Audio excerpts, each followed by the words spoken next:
नमस्कार, आप सभी का स्वागत है मेरे YouTube channel UGC net Hindi में। आज मैं आपको यूजीसी नेट के पाठ्यक्रम में लगी इकाई 7 की हिंदी कहानी पर मैं यूएसक्यू के क्वेश्चन पर मैं बात रखूंगी और जो 2020 से 2024 तक के क्वेश्चन पूछे गए हैं, किस तरह से क्वेश्चन पूछे जाते हैं और किस तरह से आपको अपनी रणनीति तैयार करनी है, आज इसी पे मैं आपको पीवाईक्यू के माध्यम से मैं बताऊंगी कि कैसे आप अपनी तैयारी को बेहतर से बेहतर कर सकते हैं। तो आज की कहानी में यूनिट 7 हिंदी कहानी से हिंदी किस कहानी संग्रह में कहानी संग्रहित है, प्रकाशन वर्ष, लेखकों का जन्म वर्ष, पाठ्यक्रम में लगे कहानीकारों के महत्वपूर्ण कहानियों से किस तरह से क्वेश्चन बने हैं प्रीवियस ईयर में, इस पर मैं आज चर्चा करूंगी और आपको प्रीवियस ईयर क्वेश्चन भी करवाऊंगी। तो अगर आपको वीडियो अच्छा लगता है तो आप बने रहिए। तो आइए आज की वीडियो की शुरुआत करते हैं। तो आज हम जो है हिंदी कहानी यूनिट 7 पे अपनी बात करेंगे कि इसके प्रीवियस ईयर क्वेश्चन कैसे बने हैं।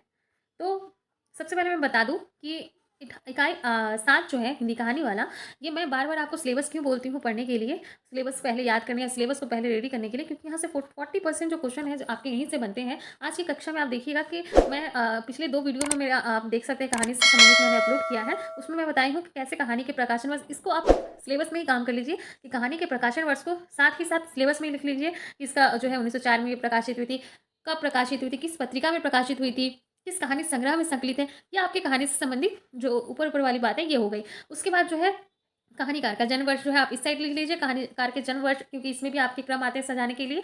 और इनके अगर आपके सिलेबस में जो कहानीकार लगे हैं उनकी संपूर्ण कहानियों को जो है, कहानी संग्रह को जो है आपको पता होना चाहिए। तो ये जो है या आपके जो है केवल और केवल इकाई 7 की जो है टेक्स्ट से आपको क्वेश्चन जो है मूल पाठ से मैं नहीं करवा रही हूँ, क्योंकि मैं दिखाना चाहती हूँ कि किस तरह से क्वेश्चन जो है आपके सिलेबस जो है, जो आपकी सिलेबस लगी हुई है, ये कितना महत्वपूर्ण है कि आप सिलेबस से ही जो है 40% क्वेश्चन जो है सॉल्व करेंगे। तो टेक्स्ट पे आज टेक्स्ट पे आधारित क्वेश्चन मैं नहीं लाई हूँ, जो केवल और केवल जो मैं हिंदी कहानी कहानी जो आप कहानीकार हैं उनकी कहानी कब प्रकाशित हुई थी, किस पत्रिका में प्रकाशित हुई थी और कब प्रकाशित हुई थी, ठीक है, और कौन सी कहानी संग्रह में वो संकलित है और उनके कौन कौन सी कहानी संग्रह है, तो इस पर आज ये वीडियो आधारित है। तो आइए आज वीडियो की शुरुआत करते हैं। पहला क्वेश्चन जो है ये जून 2025 में बना 2021 में बना था। जून जून 2021 में ये क्वेश्चन पूछा गया था कि चंद्रदेव से मेरी बातें शीर्षक कहानी सर्वप्रथम किस वर्ष प्रकाशित हुई थी। तो ये जो कहानी है इसका राइट आंसर हो जाएगा 1904। 1904 में जो है ये प्रकाशित हुई थी। और जैसे मैंने बताया कि सिलेबस आपका इंपॉर्टेंट है, सिलेबस में ही आपको सबकी सारी कहानियों का प्रकाशन वर्ष होना चाहिए। तो इस तरह से आप अपने क्वेश्चन को तैयार कीजिएगा। और आगे बढ़ते हैं। दूसरा क्वेश्चन है कि निम्नलिखित कहानियों को प्रथम प्रकाशन वर्ष के आधार पर पहले से बाद के क्रम में लगाइए। तो पहला ऑप्शन है ईदगाह, दूसरा है आकाशदीप, तीसरा है कानों में कंगना, चौथा है परिंदे और पांचवा है राजा निर्बंसिया। तो इसका जो आंसर होगा वो होगा आपका CBADE। सी कानों में कंगना सबसे पहले आया था 1913 में, आकाशदीप 1928 में, ईदगाह 1933 में, परिंदे 1957 और राजा निर्बंसिया भी जो है 1957 में प्रकाशित हुई थी। अगला क्वेश्चन है चंद्रधर शर्मा गुलेरी द्वारा रचित कहानी नहीं है। पहला ऑप्शन है कछुआधर, दूसरा है उसने कहा था, तीसरा है बुद्धू का कांटा और चौथा है सुखमय जीवन। तो कल के वीडियो में मैंने आपको बताया था कि गुलेरी जी ने अपने पूरे जीवन काल में 3 कहानी लिखी। उसने कहा था, बुद्धू का कांटा और सुखमय जीवन। तो इसका आंसर जो हो जाएगा वो कछुआ धर्म हो जाएगा। लेकिन ये भी जो है ये निबंध है, किसका निबंध है, तो ये गुलेरी जी का ही निबंध है, लेकिन ये कहानी नहीं है ना। और मैं उसने कहा था जो है ये 1915 में प्रकाशित हुई थी, बुद्धू का कांटा ये 1914 में प्रकाशित हुआ था और सुखमय जीवन जो है 1911 में प्रकाशित हुआ था। तो इस बात का ध्यान रखिएगा। आगे बढ़ते हैं। अगला क्वेश्चन है निर्मल वर्मा द्वारा रचित कहानी नहीं है। पहला ऑप्शन है अंधेरे में, दूसरा है दूसरी दुनिया, तीसरा है पिछली गर्मियों में, चौथा है बादलों के घेरे में। तो इसका आंसर जो है वो हो जाएगा बादलों के घेरे में। ये बादलों के घेरे जो है ये कृष्णा कृष्णा सोबती जी का ये कहानी है। ये तीनों कहानी जो है निर्मल वर्मा द्वारा रचित है, इनका ही कहानी है। तो अंधेरे में, दूसरी दुनिया, पिछले गर्मियों में, ये निर्मल वर्मा की कहानी है। आगे बढ़ते हैं। पांचवा क्वेश्चन है निम्नलिखित में से कमलेश्वर के कहानी संग्रह है। तो पहला ऑप्शन है बिरादरी बहार, दूसरा है राजा निर्वंशिया, तीसरा है ठसक चौथा है कस्बे का आदमी। तो इसका राइट आंसर जो है वो हो जाएगा राजा निर्वंशिया और कस्बे का आदमी। ये जो दो है कहानी आपके, ये कमलेश्वर द्वारा जो है रचित है, कहानी संग्रह। अगला कहानी है आपका, अगला क्वेश्चन है, माफ कीजिएगा, प्रकाशन वर्ष के अनुसार प्रेमचंद की कहानियों का सही क्रम। तो पहला ऑप्शन है बूढ़ी काकी, दूसरा है सवा सेर गेहूं, तीसरा है पंच परमेश्वर और दूसरा चौथा है प्रेरणा। इसका राइट आंसर जो है वो हो जाएगा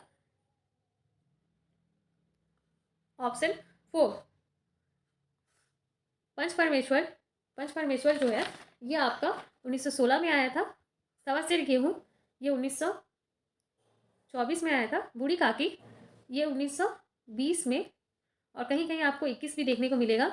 और प्रेरणा इसका प्रकाशन वर्ष मुझे नहीं मिला, लेकिन राइट आंसर जो है आपका यही होगा। आगे बढ़ते हैं।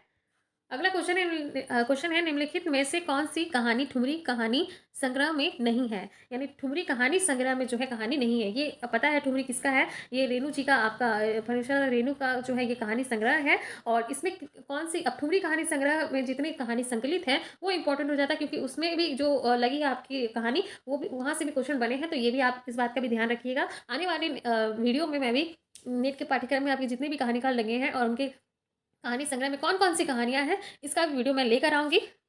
तो ऑप्शन देखते हैं कौन कौन सा है। पहला ऑप्शन है आदिम रात्रि की महक, दूसरा है पंचलाइट, तीसरा है तीसरी कसम और चौथा है रसप्रिया।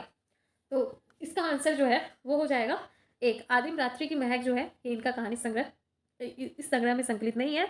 इसके अलावा जो पंचलाइट, तीसरी कसम और रसप्रिया जो है ये आपके ठुमरी कहानी संग्रह में लगे हुए हैं। अगला क्वेश्चन है परिंदे संग्रह में संकलित कहानियों की संख्या है।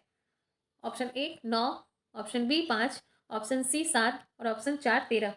तो इसका आंसर जो है वो हो जाएगा 7। अब आप देख लीजिए यहाँ पे कहा परिंदे कहानी संग्रह, परिंदे आपको पता है निर्मल वर्मा जी का ये कहानी संग्रह है। और ये आपके नेट के पाठ्यक्रम में आपके टेक्स्ट भी पढ़ना है, और टेक्स्ट के साथ साथ परिंदे और परिंदे कहानी आपको पता है कि परिंदे कहानी संग्रह में ही संकलित है, जो 1959 में प्रकाशित हुई थी। और ये जो है इसमें अब कितनी कहानियों की संख्या है, पहले तो आपको पूरी कहानी याद होनी चाहिए कि परिंदे कहानी संग्रह में कितनी कहानी प्रकाशित लगी हुई है और उसमें कौन कौन सी कहानियां हैं ये आपको याद होनी चाहिए। तो इसका आंसर है 1900 माफ कीजिएगा 7। आगे बढ़ते हैं। अगला क्वेश्चन है निम्नलिखित में से कौन अज्ञे द्वारा रचित नहीं है। अज्ञे द्वारा रचित नहीं है, रचित कहानी नहीं है। पहला ऑप्शन है विपदगा, दूसरा है नदी के द्वीप, तीसरा है शरणार्थी, चौथा है जयदोल। तो कौन सा नहीं है, तो नदी के द्वीप जो है ये इनका नहीं है कहानी, अज्ञे द्वारा रचित कहानी नहीं है, ये इनका कविता है, अज्ञे का कविता है नदी के द्वीप। तो विपदगा, शरणार्थी, अजयदोल जो है ये इनकी कहानी है। आगे बढ़ते हैं। हाँ, तो आज के लिए बस इतना ही क्वेश्चन था।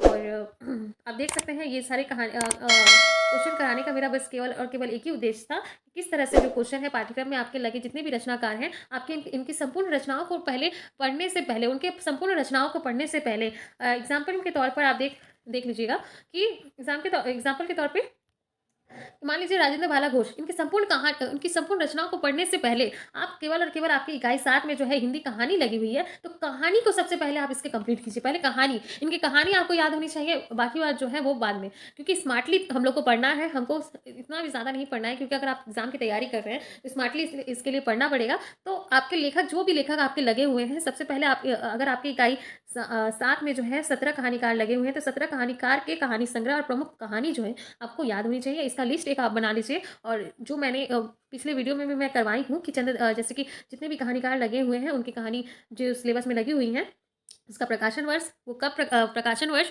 किस कहानी संग्रह में संकलित है, किस पत्रिका में प्रकाशित हुई थी, ये काम आप सिलेबस में कर लीजिए। और इनके जो कहानी संग्रह हैं और प्रमुख कहानियाँ, उसका लिस्ट एक तैयार कर लीजिए। इसके संबंध में आज मैं एक वीडियो बनाई थी, आप मेरे यूट्यूब चैनल पर देख सकते हैं। अगर आपको वीडियो अच्छा लगता है तो मेरे चैनल को लाइक, शेयर और सब्सक्राइब जरूर कीजिएगा। मिलते हैं अगली वीडियो में। आज के लिए बस इतना ही, धन्यवाद। और अपने मित्रों से साझा करना ना भूलिएगा।